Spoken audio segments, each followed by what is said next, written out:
ప్రియమైన జేహోజీర్లో వదిన spiritual prayer members అందరికీ నా హృదయపూర్వక వందనాలండి. ఇది నాకు ఏర్పాటు చేయబడిన వాక్యభాగము సామెతలు 19వ అధ్యాయము 11వ వచనం చదువుదామండి. దయచేసి వాక్యంలోకి వెళ్దాం.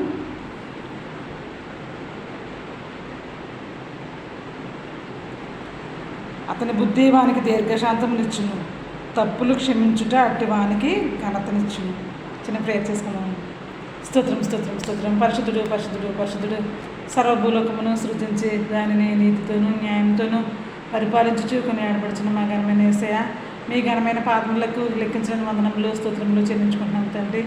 సర్వశక్తి గల దేవుడిగా మీరు ఉన్నారు ప్రభా. ఏమి ఇచ్చినా కూడా మీరు నన్ను తీర్చలేము ప్రభా. తండ్రి, మాకు నా తండ్రి యేసయ్య మీ యొక్క వాక్యాన్ని వినడానికి ఇచ్చిన సహాయాన్ని బట్టి ధ్యానించుకునే అవకాశాన్ని వేసినాములో నా తండ్రి మా బిడ్డలందరికీ నా తండ్రి మాకు ప్రసాదించిన విధానాన్ని బట్టి మీకు వందనాలు ప్రభా. వాక్యం ఇచ్చిన ప్రతి ఒక్క బిడ్డను నూరంతలుగా దీవించి ఆస్వాదించి సమస్త ఘనత మహిమలు మీరు పొందుకుంటారని మా కొరకు నా కొరకు సిలువలో ప్రాణం పెట్టి తిరిగి లేచిన యేసయ్య పరిశుద్ధ నామమున మిక్కిలి వినయంతో బ్రతిమలాడి పెట్టుకుంటున్నాం మా పరమ తండ్రి. ఆమేన్. ప్రభునందు ప్రియమైన సహోదరులారా, మరొకసారి నా హృదయపూర్వక వందనాలు తెలియజేస్తున్నానండి. ఈరోజు సామెతలు అంటే మహాజ్ఞాని రాసిన సామెతలు అనమాట అండి. ఆయన ఎంతో అనుభవంతో ఈ సామెతలు రాయడం చూస్తున్నాం. నా ప్రియమైన సహోదరులు ఇక్కడ ఏమేమి చెప్తున్నారంటే, ఆయన సహనంతో ఉన్నవారు సహనంతో ఉండడం చాలా మంచిదని ఆయనకు చెప్తున్నారండి.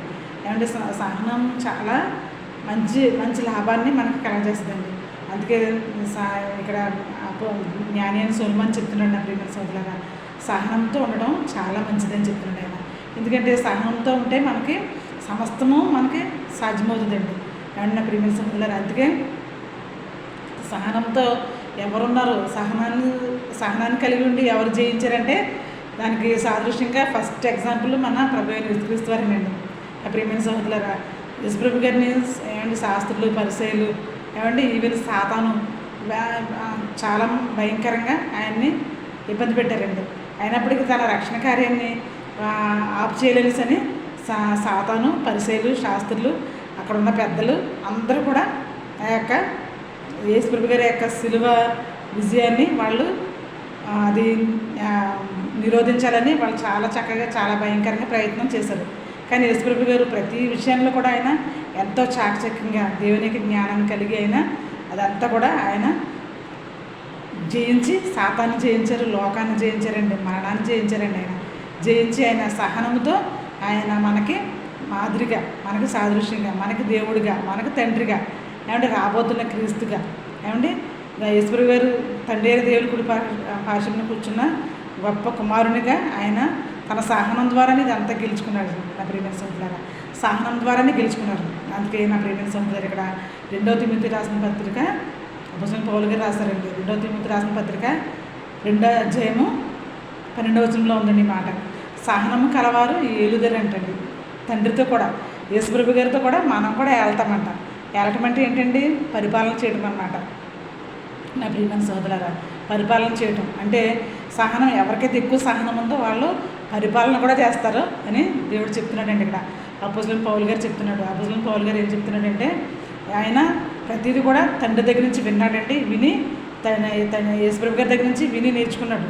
అపోస్తలుడైన పౌలు గారు నేర్చుకుని అందరికి కూడా ఆ విధంగా దేవుని యొక్క వాక్యాన్ని బోధించమని ఆయన చెప్పడం మనం చూస్తాం. 2వ తిమోతి రాసిన పత్రిక 1వ వచనంలో, 2వ తిమోతి రాసిన పత్రిక 2వ అధ్యాయం 1వ వచనంలో ఉంది. మనం విన్నదాన్ని మనం ఎదుటివారికి చక్కగా చెప్పేవారిగా మనం ఉండాలని ఆయన చెప్తున్నారండి. నా ప్రియమైన సోదరులారా, ఇప్పుడు కూడా నమ్మకమైన వారిగా మనం దేవుని యొక్క సేవ చేసేవారిగా మనం ఉండాలని ఆయన చెప్తున్నారు. అపోస్తలుడైన పౌలు గారు చెప్తున్నాడండి. అవునండి, ఆయన అనేకమైన సంఘాలను కట్టడం మనం చూస్తున్నాం. ఆయన తన విశ్వాస జీవితంలో ఏమంటే ఎన్నో ఒడిదుడుకులు ఎదుర్కొన్నప్పుడు కూడా, ఈవెన్ ఆయన చాలాసార్లు చెరసాల్లో వేయబడ్డాడు. అయినప్పుడు కూడా చెరసాల్లో వేయబడినప్పుడు ఆయన సంతోషగానాలతో ఆయన పాటలు పాడడం మనకు తెలుసండి. నా ప్రియమైన సహోదరులారా, అందుకే ఆ యొక్క జైలర్ని కూడా వాళ్ళు రక్షించడం మనం చూస్తున్నాం. అంటే సహనం అన్నీ మంచి పనులు చేస్తుంది అనమాట. నా ప్రియమైన సహోదరులారా, అంటే అందుకే ఇక్కడ సొలొమోను మహారాజు గారు కూడా చెప్తున్నాడు, సహనం ఉంటే ఎంతో మంచిదని ఆయన చెప్తున్నాడు. నా ప్రియమైన సహోదరులారా, అందుకే ఎప్పుడు కూడా సహనం, ఇంకా ముందు వచనాల్లో తర్వాత వచనాల్లో ఉందండి. 19వ అధ్యాయము సామెతలు 19వ అధ్యాయము ఇంకా 14-15 వచనాల్లో ఏమనుందంటే, ఏమండి బాగా పోరున్న భార్య దగ్గర ఉండడం అంటే, బాగా పోరున్న భర్త దగ్గర ఉండడం అంటే వర్షం కురిస్తే ఆ ఇంటితో సమానం అంట. వర్షం కురిస్తే ఇంటితో సమానం అంట. అంటే వర్షం నైట్ టైం వర్షం పడుతుంది అనుకోండి, ఇంతకుముందు మన అన్నీ కూడా చాలా తాటగిళ్ళు ఏమండి, తర్వాత పెంకిటిళ్ళు ఉండేవి మన పూర్వీకులకి, మనకు కూడా మన జనరేషన్లో కూడా మనం చూస్తున్నాం. అయితే వర్షం పడినప్పుడు వర్షం పడతా ఉంటే మనం నిద్ర పట్టకుండా లేచి కూర్చునే పరిస్థితులు కూడా చాలాసార్లు మనం ఎదుర్కొన్నాం. అయితే అలాంటి సందర్భంలో మనకి ఏమనిపిస్తుంది అంటే బాబోయ్ ఏంటి వర్షం అనిపిస్తుంది. కానీ అలా ఉంటుందంట. అంటే గయ్యాళి అయిన భార్య అయినా గయ్యాళి అయిన భర్త అయినా కూడా ఆ విధంగా ఉంటుందంట. అందుకే నా ప్రియమైన సోదరులు ఎప్పుడు కూడా మనం ఎవరి మీద కోపం అనేది పెట్టుకోకూడదండి. ఎవరి మీద మనం కోపం అనేది పెట్టుకోకూడదు. నా ప్రియమైన సోదరులు ఎప్పుడు కూడా శాంతి, సమాధానం, సంతోషాన్ని కలిగి ఉండేవారుగా మనం ఉండాలి. ఈ శాంతి, సమాధానము, సంతోషము, సహనాన్ని మోస్ట్లీ ఎవరు కలిగి ఉన్నారంటే సహనాన్ని చాలా ఖచ్చితంగా కలిగి ఉన్నవారు ఎవరంటే అబ్రహాం గారండి. అబ్రహాం గారు విశ్వాసులకు తండ్రిగా పిలువబడ్డాడు. సహనంతో కనిపెట్టాడండి. అంత పెద్ద వయసు వచ్చిన తర్వాత ఆయన ఇసాకుని తన కుమారుడిగా పొందుకున్నాడు. సహనంతో, నిరీక్షణతో వేచి ఉన్నాడు కనుక తండ్రి అయిన దేవుడు ఆయనకి చక్కటి కుమారుడిని ఆ యొక్క వృద్ధాప్యంలో పొందుకున్నాడండి. ప్రియమైన సోదరులారా, అట్టి రీతిగానే యోసేపు, ప్రియమైన సోదరులారా, యోసేపు కూడా తన అన్నలు ఎంతో భయంకరంగా ఇబ్బంది పెట్టినప్పుడు ఏమండి, బానిసగా వాళ్ళు అమ్మి వేసినప్పుడు, ఆ యొక్క గోతులు పడవేసినప్పుడు కూడా ఆయన చాలా సహనంతో ఉన్నాడు కనుక ఎన్నో కష్టాలు, నష్టాలు ఓర్చాడు. తన సహోదరులే ఆయన అంత భయంకరంగా ఇబ్బంది పెట్టినప్పుడు ఎంతో సహనాన్ని పాటించాడండి. సహనం పాటించడం వల్ల ఏమైందంటే ఆయన మహారాజు, ఐగుప్తు దేశానికే చాలా గొప్పదైన దేశం ఐగుప్తు దేశానికే మహారాజుగా అయ్యాడండి. ప్రియమైన సోదరులారా, తర్వాత చూడండి ఏమంటే ఐగుప్తు దేశంలో రాజు కావడం మాటలు కదండి. ఆయన తన అంతటి సహనాన్ని కలిగి ఉన్నాడు కనుక ఏమంటే పొతిఫర్ భార్య ఎంత భయంకరంగా ఇబ్బంది పెట్టినా చాలా సహనంతో ఆ విషయానికి నో అని చెప్పడం, ఆ విషయం దగ్గర నుంచి పారిపోవడం మనం చూస్తాం. అందుకే మనకి ఎప్పుడైనా ఎలాంటి పనికిమాలిన శ్రమలు వచ్చినప్పుడు తప్పకుండా మనకి ఆ శ్రమ నుంచి, ఆ యొక్క తప్పు నుంచి మనం దూరంగా పారిపోయేవారిగా ఉండాలండి. అంత సహనాన్ని కలిగి ఉన్నాడండి. ఏమండి, అంత సహనాన్ని కలిగి ఉన్నాడు. తర్వాత ఈవెన్ ఆయన యోసేపు గారు అసలు ఈ విషయం ఎవరికి కూడా చెప్పలేదండి. కానీ దేవుడే తన యొక్క అంతరంగాన్ని గమనించి యోసేపుని చాలా చక్కగా దేవుడు ఆశీర్వదించడం మనం చూస్తున్నాం. ప్రియమైన సోదరులారా, మహారాజుగా అయ్యాడండి. తర్వాత తన కరువు దినాల్లో వాళ్ళ అన్నలు ఆయన దగ్గరికి వచ్చినప్పుడు ఎంతో సహనంతో వాళ్ళని క్షమించి ఏమండి వాళ్ళకి అన్ని మర్యాదలు చేసి సంతోషంగా తన గృహానికి తన తండ్రిని చేరదీసుకున్నాడు, తన అన్నలను చేరదీసుకున్నాడు. తర్వాత రెట్టింపు యొక్క ప్రేమను చూపించాడండి. ఏమండి, రెట్టింపు యొక్క ప్రేమను చూపించి చక్కగా వాళ్ళ అన్నయ్యని ఎంతో చక్కగా మంచిగా స్వీకరించాడండి. కన్నీళ్ళు కార్చాడు. అక్కడ లోపలికి వెళ్ళి వాళ్ళ అన్నయ్యలు వచ్చినప్పుడు లోపలికి వెళ్ళి గుర్తుపట్టి లోపలికి వెళ్ళి కన్నీళ్ళు కార్చి ఎంతో ప్రేమను చూపించాడండి. అంతేగాని పగని చూపించలేదు, ద్వేషాన్ని చూపించలేదు, ఏమంటే కోపాన్ని చూపించలేదు, ఏమీ చూపించలేదు, కేవలం క్షమించాడండి. అందుకే యోసేపు గారు యేసుక్రీస్తు ప్రభు వారు తండ్రి అయిన దేవుని ప్రేమను అర్థం చేసుకుని ఏ విధంగా అయితే యేసుక్రీస్తు ప్రభు వారు తన యొక్క తండ్రి చిత్తాన్ని నెరవేర్చారో అట్టి రీతిగానే యోసేపు గారు కూడా ఆ విధంగా చేశారండి. అంటే యోసేపు గారు తండ్రి అయిన దేవుడిని మాదిరిగా తీసుకున్నాడు. యోసేపు గారు తండ్రి యొక్క చిత్తాన్ని నెరవేర్చడం మనం చూస్తున్నాం. ఏమండి, అయితే నా ప్రియమైన సోదరులు ఇక్కడ చాలా చక్కగా మనకి యోబు భక్తుడు కూడానండి. యోబు సాతాను తండ్రి అయిన దేవుడిని అడుగుతుంది, ఆ యోబు యథార్థవంతుడు, భక్తిపరుడిగా ఉన్నాడని చెప్తున్నారు కదా, కానీ అతనికి ఉన్నదంతా తీసిపోయి అని చెప్పినప్పుడు అయినప్పుడు కూడా ఆయనకు ఉన్నదంతా తీసివేసిన తన కుమారులు చనిపోయారు. ఏమండి, తనకున్న ఆస్తి అంతా పోయింది. తన భార్య దూషిస్తుంది. తన భార్య ఏంటి నువ్వు ఇంకా కురుపులతో భయంకరమైన పరిస్థితితో ఉంటావు, దేవుడిని దూషించి చనిపో అని అంటుంది. అయితే నా ప్రియమైన సహోదరులారా, నేను దిగంబరిగానే నా తండ్రి దగ్గరికి నేను వెళ్తాను తప్ప నేను దేవుడిని దూషించను. మనం ఇప్పుడు కూడా సుఖమే అనుభవించగలమా, కష్టాన్ని మనం అనుభవించరాదా అని ఆయన అడుగుతున్నారు. నా ప్రియమైన సహోదరులారా, అంటే యోబు గారు అంతా సహించాడు కనుక రెట్టింపు యొక్క ఆశీర్వాదాన్ని తండ్రి దేవుని ద్వారా పొందుకున్నాడండి. నా ప్రియమైన సహోదరులారా, అందుకే ఇక్కడ చెప్తున్నాడు అపోస్తలుడైన పౌలు గారు చెప్తున్నాడు, మనం సహిస్తానంట లోకాన్ని ఏలేవారుగా ఉంటామండి. సహిస్తే లోకాన్ని ఏలడం అంటే ఏంటండి, పరలోక రాజ్య భాగ్యాన్ని మనం పొందుకుంటాం. ఈ లోకాన్ని మనం జయిస్తాము, అట్ ద సేమ్ టైం మనం పరలోక రాజ్య భాగ్యాన్ని మనం పొందుకుంటాం.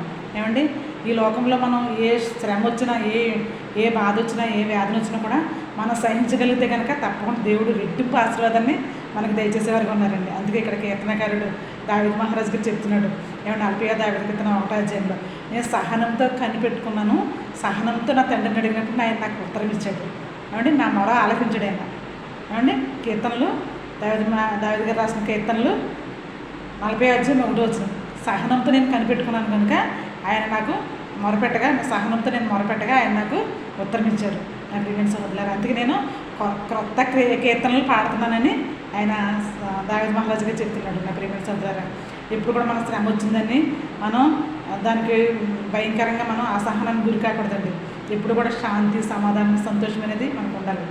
ఆయన చూపులో, తండ్రి అయిన యేసుప్రభు గారి యొక్క చూపులో ఎంతో శాంతి సమాధానం ఉంటుందండి. నా ప్రియమైన సహోదరులారా, ఆయన చూడగానే ఎంతో చక్కగా, ఆయన మొహం అంతా కూడా ఎంతో చక్కటి కనికరం గల దేవుడిగా మనకు కనిపిస్తారండి.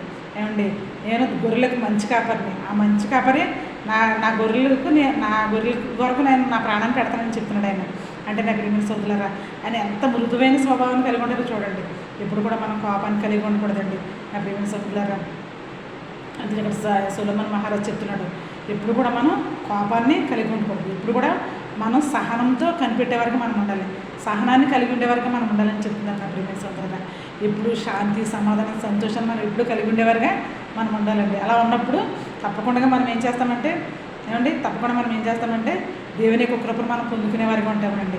దేవుని యొక్క ఆశీర్వాదాన్ని పొందుకునేవారుగా ఉంటాం నా ప్రియమైన సోదరులారా. అందుకే నేను ఇంకా నా వాక్యాన్ని ముగించబోతున్నాను. నా ప్రియమైన సోదరులారా, ఏంటంటే ఎప్పుడు కూడా మనం శాంతి, సమాధానం, సంతోషాన్ని కలిగి ఉండేవారుగా ఉండాలండి. సమాధాన పరచువారు ధన్యులు, వారు దేవుని కుమారులు అనబడదురు. ఏమండి, హృదయ శుద్ధి గలవారు ధన్యులు, వారు దేవుని చూచెదరు. సమాధాన పరచువారు ధన్యులు, వారు దేవుని కుమారులు అనబడదురు నా ప్రియమైన సోదరులారా. అందుకే ఎప్పుడు కూడా మన సహనంతో కనిపెట్టే వరకు మనం ఉండాలండి. అపోస్తలుడైన పౌలు గారు అంటున్నారు, నా పరుగు నేను తొదముట్టించుతుని. ఏమండి, ఓర్పు అన్ని విషయాల్ని కప్పుతుందంటండి. ఏమండి, మనుషుల భాషలతోనూ దేవదూతల భాషలతో నేను మాట్లాడినాను, ప్రేమ లేని వాడినైతే నేను వ్యర్థుడను. ప్రేమ దీర్ఘకాలం సహించును, దయ చూపించును, ప్రేమ మత్సరపడదు. అపోస్తలుడైన పౌలు గారు కొరింథీయులకు రాసిన పత్రిక 13వ అధ్యాయంలో చెప్తున్నారు. నా ప్రియమైన సోదరులారా, ప్రేమ దీర్ఘకాలం సహించును, దయ చూపించును, ప్రేమ మత్సరపడదు. ప్రేమ అమర్యాదగా మాట్లాడదు, డంబము ప్రదర్శించదండి. అంటే అమర్యాదగా మాట్లాడదు. చాలామంది అమర్యాదగా మాట్లాడతారు.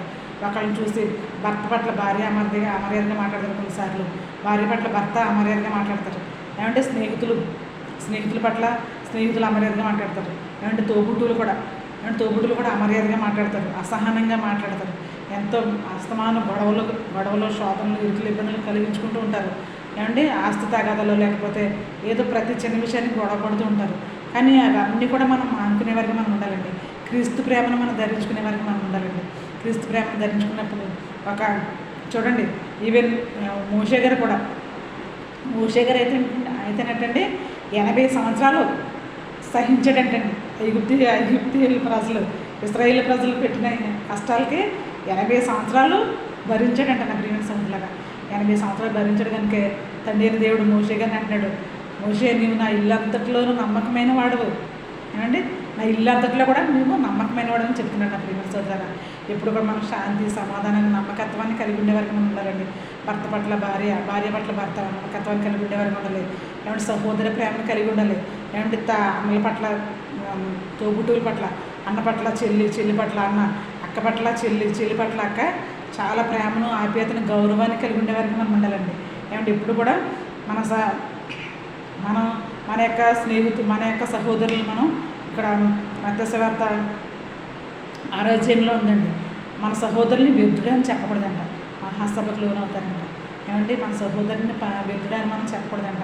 ఎప్పుడు కూడా మనం కోపానికి గురి కాకూడదండి, కోపించకూడదు. వాళ్ళని క్షమించే పరిస్థితి మన దగ్గర ఉండకూడదండి.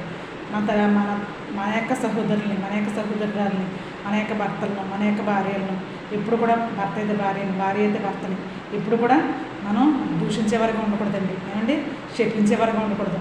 అలా శపిస్తేనంటే మహాసభకు లోనవుతారంట, తీర్పులకు లోనవుతారంట. అలాంటి తీర్పు మనకి ఎందుకండి? అందుకే నా ప్రేమ సహోదరులారా, మనం ఎప్పుడు కూడా యేసుప్రభు గారు ఏ విధమైన ప్రేమ కలిగి ఉన్నాడు, ఆ విధమైన ప్రేమను మనం కలిగి ఉండాలండి నా ప్రేమ సహోదరులారా. అందుకే మనం చాలాసార్లు చెప్పుకున్నాం.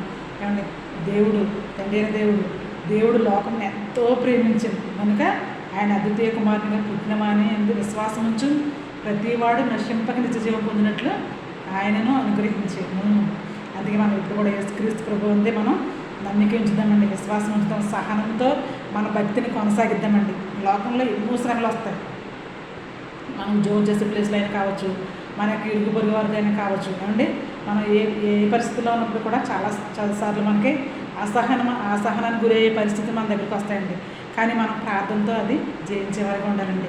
ప్రార్థన విజ్ఞాపనలతో మనం తండ్రికి మన యొక్క విన్నపములు తెలియజేసుకున్నప్పుడు దేవుడు తప్పకుండా మనకు సహాయం చేసే వరకు ఉంటారు.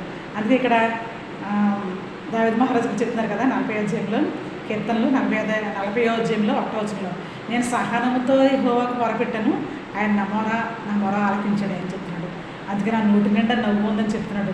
అందుకే నేను ఆయన స్తుతిస్తున్నానని చెప్తున్నాడు. నా ప్రేమ సంతానం యోబు గారు దేవుని స్తుతించారండి, అబ్రహాం గారు దేవుని స్తుతించారు, ఏమంటే యోసేపు గారు దేవుని స్తుతించారు.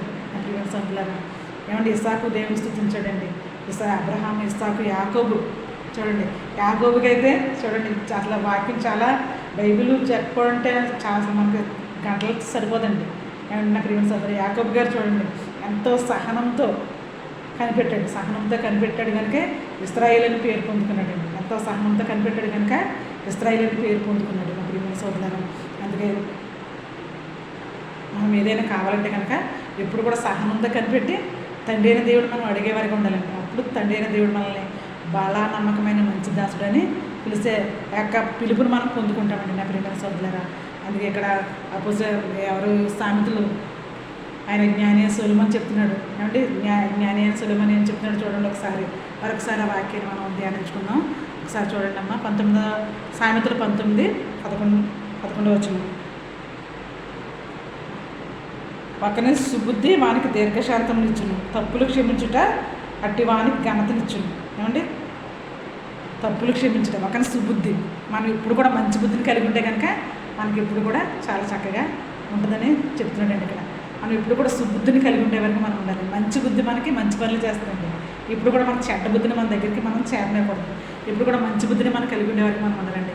తండ్రి అయిన దేవుడు ఏమంటే తన కుమారుని ద్వారా మనకి మంచి పోలికనిచ్చాడండి. ఆ పోలిక ప్రకారంగానే మనం నడుద్దామండి. ఇప్పుడు కూడా సహనాన్ని కలిగి ఉందామండి. ఏమంటే మన సహనము అన్ని జనులకు తెలిసే విధంగా ఉండాలంట. నా ప్రియమైన సోదరులారా, మన సహనము అన్ని జనులకు తెలిసే విధంగా ఉండాలండి. ఇప్పుడు కూడా సహించటం వలన మనం చాలా చక్కటి మేలు పొందుకుంటామండి. సహించేవారు ఆయనతో పాటు ఏళతారంట, అంటే పరిపాలన చేస్తారంట. నా ప్రియమైన సోదరులారా, మనం పరిపాలకులం కావాలంటే సహనం ముందు మనకు కావాలండి. ఏ విషయమైనా జయించాలంటే మనకు సహనం ముందు కావాలి. అట్టి మాదిరిని మనం ప్రభు దగ్గర మనం నేర్చుకునే వారికి ఉండాలండి. మన యేసుక్రీస్తు ప్రభు వారు మనకు ఒక గొప్ప మోడల్గా ఉన్నారండి. ఆ యొక్క యేసుక్రీస్తు ప్రభు వారి దగ్గర నుంచి మనం నేర్చుకుని తప్పకుండా మనం ఆయన ఎట్టి సహనాన్ని కలిగి ఉన్నారు.